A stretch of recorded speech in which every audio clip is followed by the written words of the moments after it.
Bismillah, Assalamualaikum warahmatullahi wabarakatuh. Alhamdulillah ala kulli hal, la hawla wa la quwata illa billah. Insyaallah Nana Ustazah, gimana hari ini? Masih stay di depan HP-nya semua untuk belajar, bukan untuk yang lain-lain. Nah, oke, anak kelas 9. Nah, hari ini kita masuk pelajaran hadis. Itu masih sama ustazah yang sama, masih di hari yang sama, ya. Jadi, hari ini kita masuk hadis keberapa ya? Ustazah juga lupa ini hadis keberapa. Nah, bagi yang belum setoran hadis ke berapa? Yang kemarin hadis ke berapa itu semalam ya? 14, 15, 16 ya? Atau 16, 17? Saya lupa nih.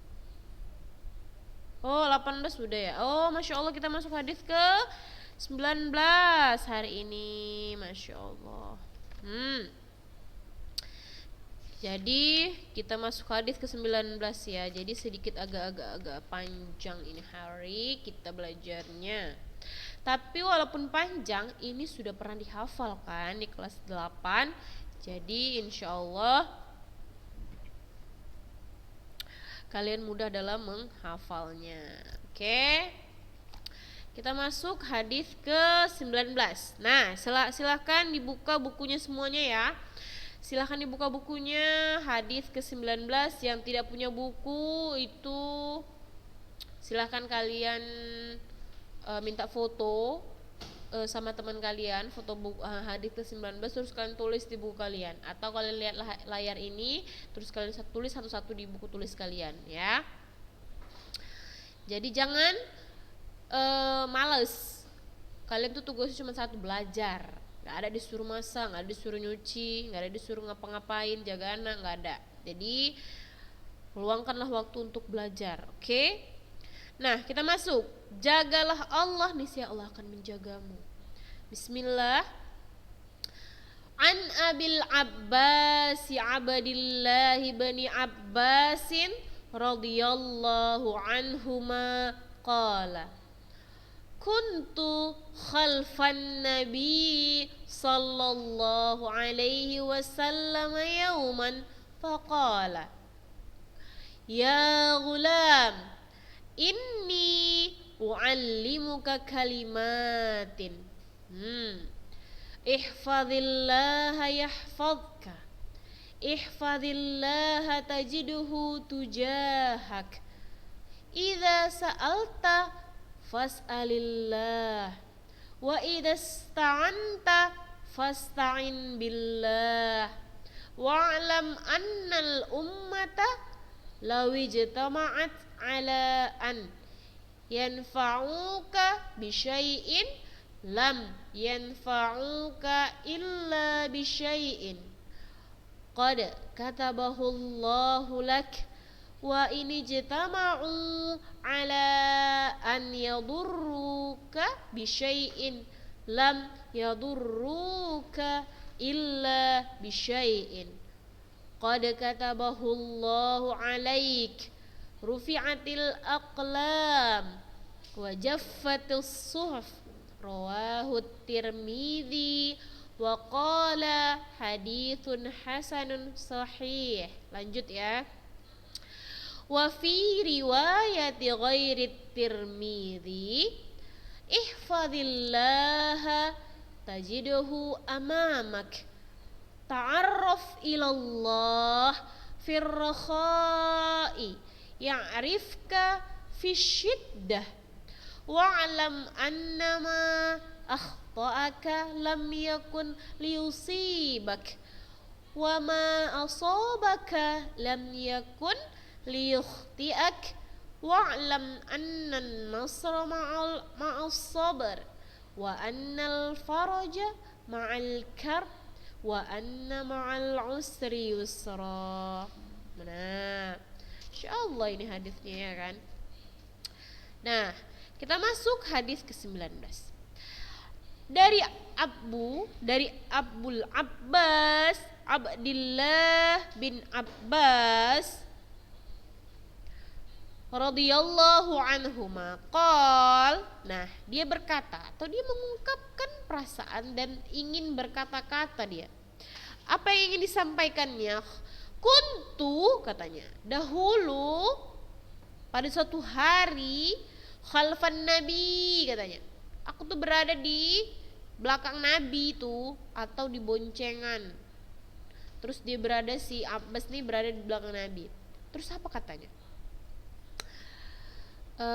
Maksudnya bukan si Abbas ya, Rasulullah yang berkata ketika si Abbas ini dibonceng atau di belakang Nabi. Kemudian Rasulullah berkata, ya gulam, inni u'allimuka kalimatin. Wahai anak muda, katanya, wahai anak muda, inni u'allimuka kalimatin, kata kayak gitu. Aku itu mengajarkan kepada kalian, kepadamu ada beberapa kalimat. Ada yang ingin ku sampaikan dan ingin ku ajarkan sama mulo anak muda, beberapa kalimat, beberapa pengetahuan seperti itu. Apa itu wahai Rasulullah, kata si Abbas. Nah, sini ya, sini, biar aku kasih tahu bahasanya kayak gitu ya kan. Sini. Ihfadillaha yahfadka. Nah, kata Rasulullah, kalian sebagai anak muda, ihfadillah, jagalah Allah, niscaya Allah akan menjagamu. Ihfadillaha tajidhu tujahak, kata Rasulullah. Kemudian, jagalah Allah, niscaya kamu akan mendapati Allah. Nah, idza di hadapanmu tujahaka. Nah, kalau misalnya kalian menjaga Allah, niscaya Allah akan menjaga kita. Kemudian ihfadillah tajidhu tujahak, jagalah Allah, niscaya kamu akan mendapati Allah di hadapanmu. Tuh, maksudnya adalah ketika kita menjaga Allah, kita selalu berusaha untuk beribadah kepadanya, tidak menduakannya, maka Allah akan menjaga kita dari perbuatan-perbuatan yang syirik atau mengarah ke perbuatan yang menduakan Allah. Tuh. Terus kalau misalnya kita menjaga Allah juga, nah kita itu maksudnya berada akan mendapati di hadapanmu. Bukan maksudnya nanti tiba-tiba Allah muncul di depan kita, bukan. Tapi misalnya kita minta, ya Allah, jadikanlah hamba anak yang soleha, seperti itu. Nanti Allah akan mendapati kita, bahwasanya Allah langsung mengabulkan doa kita. Terus ya Allah, berikanlah anak kemampuan untuk menghafal. Nah, itu Allah akan, ketika kita betul-betul untuk berdoa, Allah akan mengabulkan doa kita. Nah, itulah kita akan mendapatkan Allah di hadapan kita, seperti itu. Bukan Allah muncul tiba-tiba ya. Bukan. Nah, idza sa'alta fas'alillah, kata Rasulullah. Kalau misalnya kamu meminta, maka mintalah kepada Allah. Kamu berdoa tuh, ya Allah, mudahkanlah Ahmad dalam mengikuti proses kegiatan pembelajaran daring ini, ya Allah. Seperti itu. Berdoa dan berusaha kalian mengerjakan tugas-tugas, bukan cuman berdoa tapi santai-santai tidur-tidur, kemudian main-main yang lain. Tuh, mentang-mentang udah diisikan sama orang tuanya paket, terus suka-suka hati dia menghabiskan waktunya dengan hal-hal yang tidak bermanfaat. Tapi dia selalu berdoa, ya Allah, kenapa payah kali menghafal ini ya Allah, sampai lapar lah Ustazah, ayo udah ngafal Ustazah, tapi nggak hafal Ustazah, kayak gitu. Nah, gimana mau hafal kalau cuman meminta aja, nggak ada berusahanya, kayak gitu. Tapi kalau misalnya kita berusaha betul-betul, itu Allah pasti melihat usaha kita, dan Allah nggak akan mungkin menyusahkan hambanya yang sudah berusaha, pasti Allah akan menolong hambanya yang baru berusaha, kayak gitu ya. Nah, jadi ada timbal baliknya.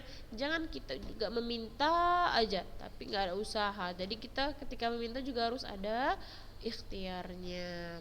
Dan kita juga tidak boleh meminta selain kepada Allah. Jangan pula kalian minta, ya langit, tolonglah ya langit, berikanlah saya kemudahan dalam belajar. Nggak boleh, itu namanya syirik ya. Tidak boleh seperti itu. Terus kalau misalnya uang ana hilang ustazah, terus udah ana tanya-tanya nggak ada ustazah, terus ana nggak pergi ke dukun ana ustazah, tapi ana pergi ke ustad, tapi ustad itu bisa nengok-nengok caranya. Nah itu sama nggak dengan syirik? Sama, cuman beda nama aja. Jadi hal seperti itu tidak boleh dilakukan ya. Kalau misalnya pikir aja positifnya. Kalau misalnya uang kalian mungkin hilang, mungkin ada hikmahnya, kalian selama ini mungkin kurang bersedekah, mana tahu, atau kalian ketika ada orang meminta atau meminjam kalian tidak ingin memberi. Nah jadi Allah buat dengan cara seperti itu agar kalian lebih mengambil hikmahnya, bukan malah mendatangi dukun ya. Kemudian wa idasta'anta fasta'in billah. Nah, ketika kamu minta pertolongan, maka mohonlah pertolongan kepada Allah. Memohon pertolongan, ya Allah, tolonglah hamba, ya Allah tolong, ya Allah mudahkanlah dalam ujian, ya Allah, seperti itu. Terus ketika udah belajar, udah pagi siang malam udah belajar, terus jangan lupa kita berdoa dan memohon pertolongan agar Allah mudahkan dalam melakukan proses belajar ataupun ujian misalnya. Jangan kita sombong ketika kita udah belajar, mampu, udah masuk nih, udah hafal nih satu buku semua, saat titiknya pun udah kita hafal, tapi kita tidak berdoa. Nah itu tidak boleh, itu namanya sombong. Nah jadi tetap harus kita memohon pertolongan. Bisa aja Allah walaupun kita udah hafal semuanya, bisa Allah langsung kayak gitu, dihapus Allah apa yang sudah kita hafal. Makanya kita harus tetap memohon pertolongan kepada Allah. Nah, wa'lam annal ummata,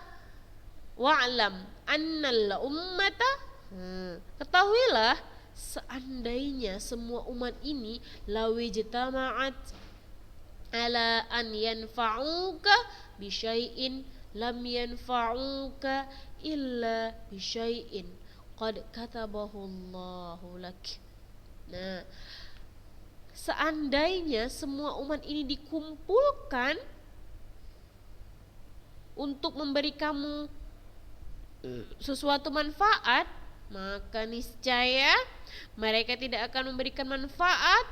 Lam yanfa'uka illa bisyai'in, maka tidak akan dapat memberikan manfaat sedikit pun.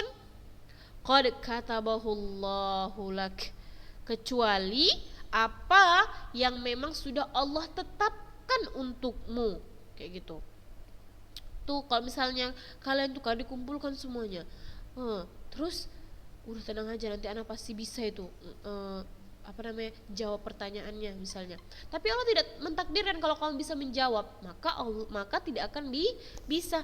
Tapi ketika kalian semuanya berkumpul, kemudian kalian punya amal ibadah masing-masing, punya pengetahuan masing-masing, punya ilmu yang sudah kalian pelajari masing-masing. Nah, Allah juga menakdirkan kalau ilmu itu berada sama kalian, maka Allah akan tetapkan bahwasanya itu ada ilmu untuk kalian, seperti itu. Jadi semua itu adalah ketetapan Allah, bukan ketetapan kita sebagai manusia. Itu perlu mantapkan tauhid dan akidahnya bahwasanya Allah lah semuanya, ya kan? Maka kita sebagai manusia tidak boleh sombong. Sepintar apapun kita, sekaya apapun kita, itu semua adalah milik Allah, ya kan? Wa in ijtama'u ala an yadurruka bisyai'in lam yadurruka illa bisyai'in qad katabahullahu alaik, kata Rasulullah. Seandainya kalian berkumpul untuk membahayakan orang-orang, ya durruka, seandainya kalian itu dikumpulkan untuk membahayakan orang-orang, niscaya mereka tidak dapat membahayakan, niscaya mereka tidak bisa membahayakanmu, lam yadurruka illa bisyai'in.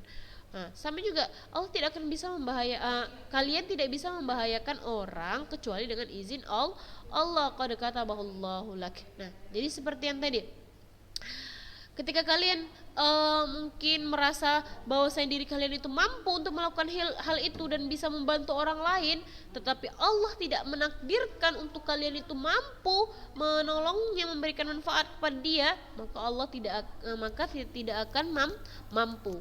Nah, kebalikannya juga, ya durruka, ketika ingin mencelakakan, ketika ingin melukai atau membuli atau menghina teman kita, tetapi Allah tidak menakdirkan kalau kalian itu menghinanya, maka ada aja halangannya, seperti itu. Rufi'atil aqlam, pena-pena telah diangkat. Wajaffatis suhuf, nah, dan lembaran-lembaran catatan telah kering, kata Rasulullah.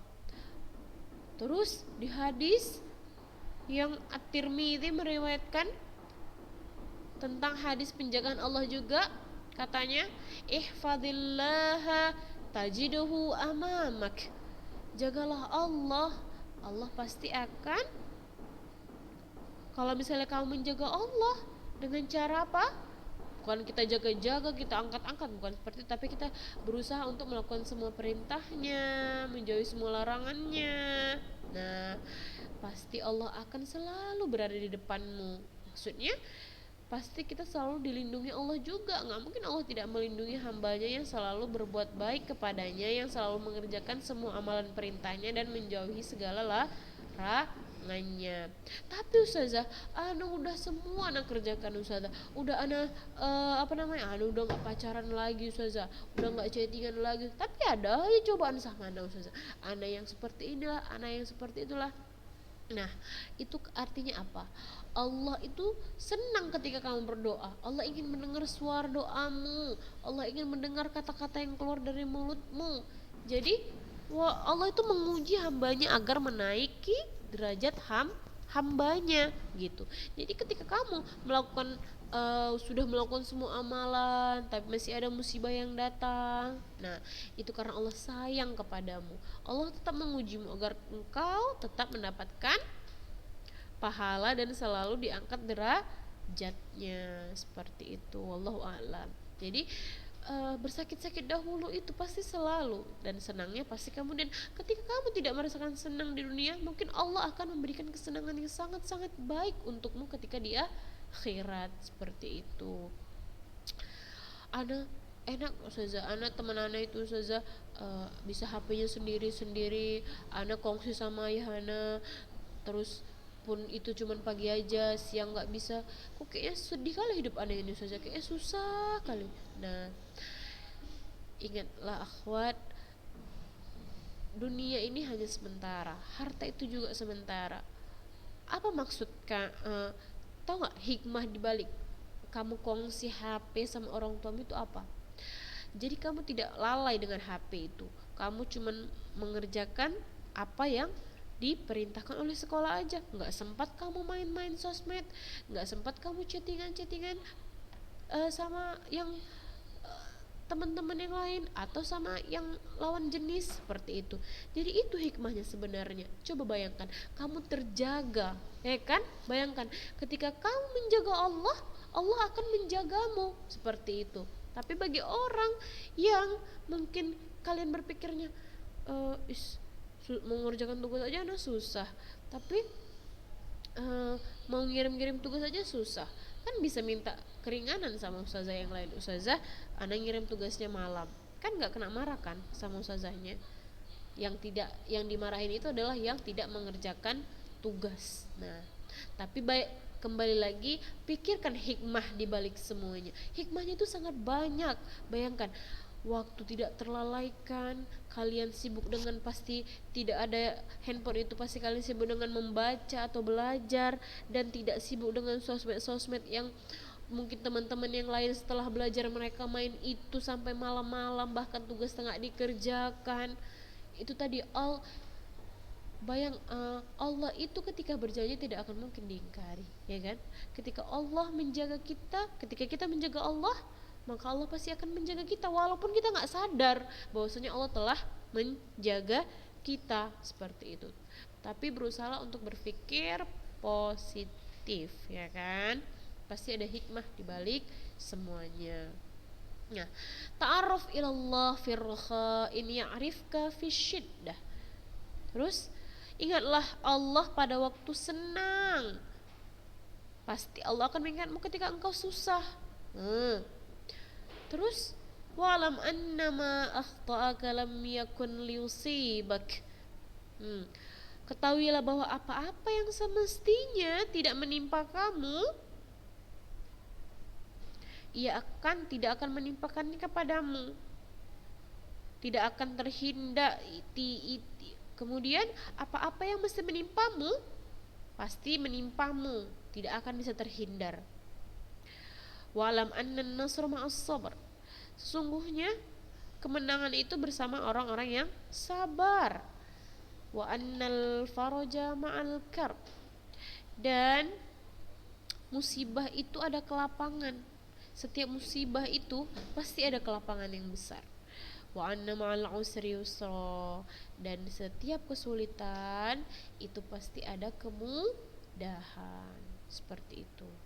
Nah, jadi ketika kita senang atau misalnya kita lagi bahagia, tidak ada musibah yang menimpa kita seperti itu, ingat Allah.